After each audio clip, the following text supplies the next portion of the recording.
जब मुसलमान हिजरत करके मक्का से मदीना पहुंचे तो उनके पास सब कुछ था, ईमान, यकीन, सब्र। लेकिन एक चीज की सख्त कमी थी, पानी। मदीना की जमीन ज्यादा मीठी नहीं थी, ज्यादा कुएं का पानी खारा था। सिर्फ एक कुआं था जिसका पानी मीठा और साफ था।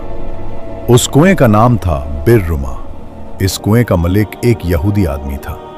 वो पानी बेचता था और महंगा बेचता था। गरीब मुहाजिरीन जो अपना घर, माल सब छोड़कर आए थे, उनके लिए पानी खरीदना मुश्किल हो गया। लोग प्यासे रहते, बच्चे रोते और मदीना में तकलीफ बढ़ रही थी।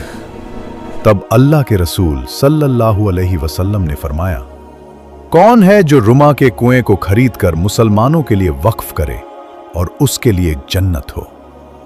ये सुनते ही एक सहाबी का दिल बेचैन हो गया। वो थे हजरत उस्मान इब्ने अफ़्फ़ान